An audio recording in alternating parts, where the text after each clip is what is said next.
क्या आप जानते हैं जो पूजा यज्ञ हमारी संस्कृति का लाखों वर्षों से हिस्सा है, जो हवन हमारी संस्कृति में किए जाते हैं। ऐसा पाया गया है वैज्ञानिकों द्वारा कि उस जगह पे जहाँ पे ये हवन किए जाते हैं, उस स्थान पे जो हार्मफुल माइक्रो ऑर्गेनिजम्स हैं जैसे बैक्टीरिया, वायरसेस, उनकी ग्रोथ और वो 94% तक जो है वो कम हो जाते हैं।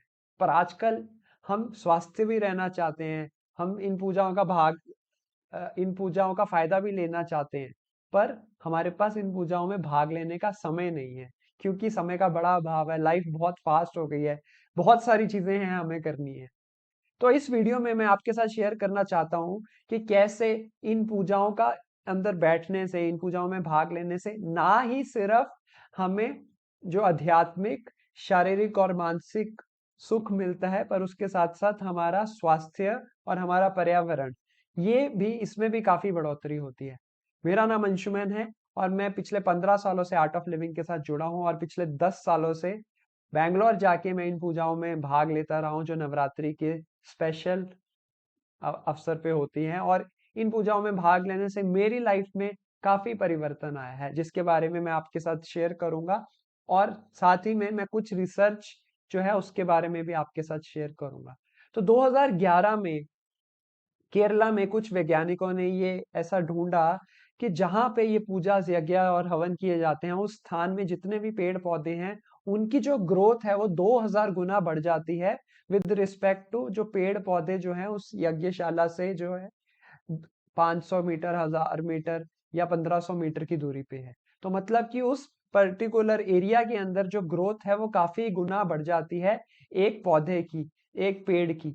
तो आप समझिए कि उसी तरह का जो इम्पैक्ट है वो हमारे शरीर पे होता है। और इसके बारे में मैं आपके साथ शेयर करूंगा, जो हमारा बैंगलोर का आश्रम है, वहां वो बंजर जमीन थी जब वहां पे आश्रम की स्थापना हुई, और आज वहां पे मुझे लगता है बैंगलोर का वो सबसे ग्रीन एरिया में, one of the greenest area में आता है। और ये सब कैसे हुआ? क्योंकि वहां पे काफी पूजाएं, तप, ध्यान, ये सब हुआ। तो इसका काफी स्ट्रॉन्ग इम्पैक्ट रहता है हमारे बॉडी के ऊपर, हमारे फिजिकल हेल्थ पे, हमारे मेंटल हेल्थ। और ऐसा देखा गया कि जो हवन कुंड की जो ईंटें होती हैं जिससे वो हवन कुंड का निर्माण होता है, तो 1918 और 1956, ये 2 सालों में कुछ हवन किए गए। और उस हवन कुंड की ईंटों को जो लैब में ले जाके उन्होंने चेक किया और उस पे देखा कि वहां पे जो माइक्रो ऑर्गेनिजम्स ग्रो कर जाते हैं ना, आपने देखा होगा कोई भी ईंट पड़ी होती है तो थोड़ी देर बाद उस पे वो कुछ फंगस, एल्गी ऐसा हो जाता है। लेकिन ऐसी जो ईंटें हैं, जहाँ पे जो हवन कुंड की ईंटें हैं, जहाँ पे ये यज्ञ पूजा की गई, तो वो जो ईंटें हैं उनके ऊपर ये माइक्रो ऑर्गेनिजम्स का जो इम्पैक्ट है वो बिल्कुल भी नहीं था, ऐसा देखा गया। तो ये कितना अमेजिंग है।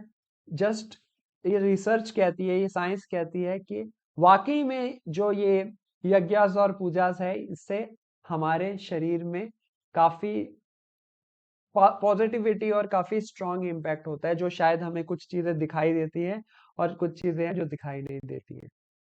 अब नेशनल बॉटिकल इंस्टीट्यूट जो है, लखनऊ का एक इंस्टीट्यूट है, उसने भी ये रिसर्च किया, एक डिफरेंट रिसर्च किया, और उसमें उन्होंने पाया कि जो यज्ञस और पूजा जिस स्थान पे होते हैं, तो उस कमरे में 1 घंटे के बाद जब आप होमा करते हो, जब आप पूजा करते हो, आप यज्ञ करते हो, तो 94% जो माइक्रो ऑर्गेनिजम्स हैं हार्मफुल, हमारे लिए जो अच्छे नहीं हैं, वो खत्म हो जाते हैं।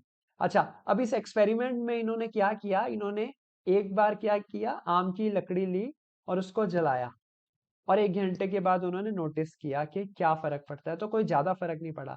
उसके बाद उन्होंने दोबारा से आम की लकड़ी ली, उसमें घी डाला, हवन सामग्री डाली, और उसके बाद उन्होंने नोटिस किया, तो 1 घंटे के बाद 94% जो माइक्रो ऑर्गेनिजम्स थे वो खत्म हो गए।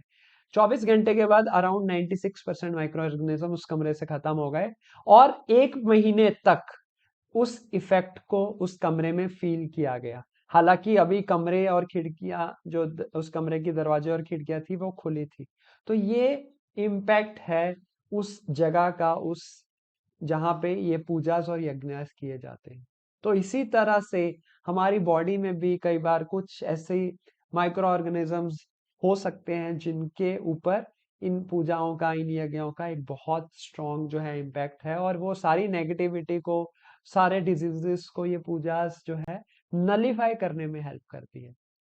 तो मैं आप सब लोगों को ये रिक्वेस्ट करूंगा कि आप लोग जहां भी आपके आसपास, अगर आर्ट ऑफ लिविंग की कोई पूजा इस नवरात्रि की हो रही है आपके शहर में, और अगर नहीं हो रही है तो आप बैंगलोर जाएं और जाके इन पूजाओं का हिस्सा बने, क्योंकि ये बहुत जरूरी है। देखिए, ये इन्वेस्टमेंट है हमारा हमारे हेल्थ के प्रति।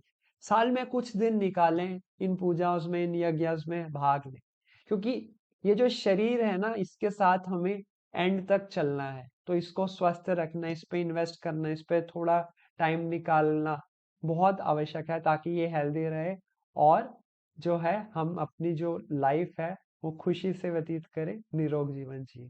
तो मैं आपको आमंत्रित करूंगा, लुधियाना में 1, 2 और 3 अक्टूबर को हमने ये पूजा का आयोजन किया है, जिसके लिए स्पेशली बैंगलोर से पंडित आके इसे पूरी विधि पूर्वक जो है करने वाले हैं। तो आप अपने परिवार के साथ, अपने परिजनों के साथ जरूर आएं और इन पूजाओं का भाग बने और इनका लाभ लें। तो 1, 2, 3 अक्टूबर ज्ञान मंदिर, जो पीसीटी कॉलेज कैंपस 2 के साथ बद्दोवाल में है, वहां पे ये पूजा कंडक्ट की जाएंगी, जिसकी जानकारी आपको navaratri22.us वेबसाइट पे भी मिल जाएगी। तो वहां मिलते हैं। शुभ रात्रि। जय माता दी।